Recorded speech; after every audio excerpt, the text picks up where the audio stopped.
years in confinement.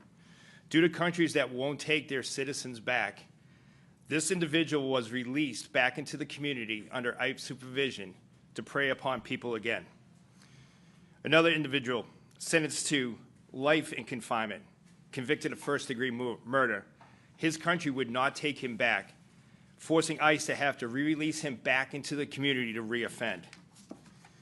As Tricia highlighted before, we have an individual that raped and sexually assaulted a mentally handicapped victim. Because his country would not take him back, ICE had to find a third country to take him back so we can remove this public safety threat. You know, as a career law enforcement officer and a career officer with ICE, I've been dealing with these recalcitrant countries for years, having to see repeated murderers, sex offenders, violent criminals re-released back into the United States because their home countries would not take them back. Yet under President Trump and under the leadership of Secretary Noem, we are now able to remove these public safety threats so they won't pry on the community anymore and they won't have any more victims in the United States. With that, I'll turn it over to my Deputy Director, Madison Sheehan. First of all, ICE would like to thank President Trump and Secretary Noem for their steadfast commitment to the American people and the men and women of ICE.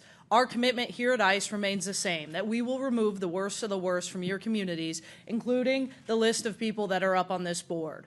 As we work every day to make the American people safer, we see activist judges stepping in a way that we have never seen before to put criminals first and not the American people. This judge wants these criminals, these rapists, murderers, out on the streets in your communities. ICE will not let that happen and will continue to fight and put the American people first as the mandate President Trump received to make sure that we keep America safe. Thank you. Thank you, Madison. And with that, we'll take just a few questions. Say your name and outlet, Ted. Ted Hessen with Reuters. Can you clarify, are these 8 people that you are trying to deport to Sudan or South Sudan? And if so, why South Sudan? Where are they now? And are these the only 8 on the flight, and are there others? These are the only 8 on the flight. Because of safety and operational security, we cannot tell you what the final destination for these individuals will be. Brittany, Axios? The judge asked that you keep these individuals in U.S. custody once this flight lands. Is that being followed through? Has the flight landed yet? Do they remain on the plane, essentially? They're still in DHS custody as far as their exact whereabouts, again, because of operational security and given these are such violent criminals, rapists, child rapists, as I've mentioned, we cannot disclose that.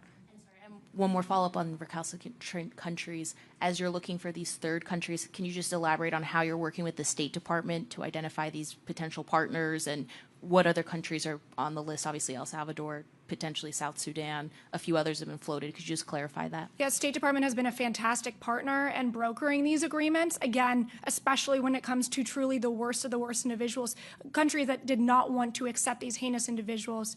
We're grateful that we found a nation through the State Department to do that.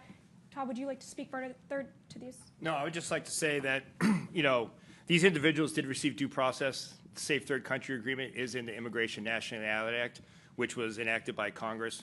So as I said, as throughout my career with ICE and being a career law enforcement officer in immigration, we've dealt with these recalcitrant countries for years.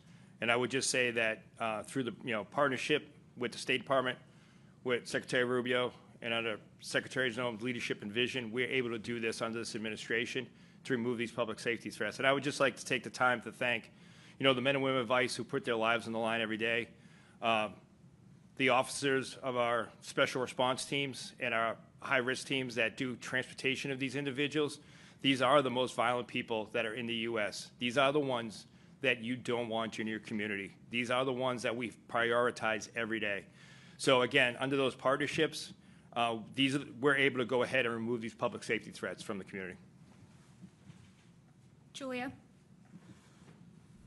Thank you. Could you talk more about the agreement with South Sudan? Once these people were going to arrive there, was the agreement that they would be incarcerated, much like the CICA prison conditions in El Salvador? And were each of their home countries actually notified? In other words, did you try to send them back to their home countries? before you made this decision? Yeah, I would caution you to make the assumption that their final destination is South Sudan. As far as that agreement goes, I would definitely refer you to the State Department's for specifics, but perhaps Madison or Todd, you'd like to add something here? So, sure. Yes, I can say that their home countries refuse to take these individuals back. ICE is bound by Zavidas, which is a Supreme Court decision. Again, I've always said ICE detention isn't punitive. We detain and remove. After 6 months or 180 days, if we don't have a country that'll take their citizens back, we do have an option to find a safe third country. And in all these cases, these individuals were from countries that were recalcitrant or had impediments or life sentences that led to them not being able to move to their home nation. So for that, ICE would go ahead and follow the laws enacted by Congress to find a safe third country. South Sudan is considered a safe third country? So I can't talk as far as the State Department and agreements made at this administration as far as where this final destination is for these individuals. So again, I refer you to State Department. I think we'll take one more. Priscilla? Thank you. In a court declaration yesterday evening, one of the attorneys said that when she reached out about her Burmese client, that she was told by an officer that it was South Sudan. So can you confirm that it is one of the countries, at the very least, that you are working with to accept these nationals, and anything more that you can share about the process by which immigrants in detention are being notified if they're going to be sent to a third country and what that looks like? Yeah, absolutely. We are following due process under the U.S. Constitution. These individuals have been given, and their lawyers have been given, plenty of prior notice as far as those actual agreements. We can get back to you with more information from the State Department. Todd, anything to add there? No, I would just say the same thing that, ICE, we do follow the current laws and restrictions that do bar us by safe third countries.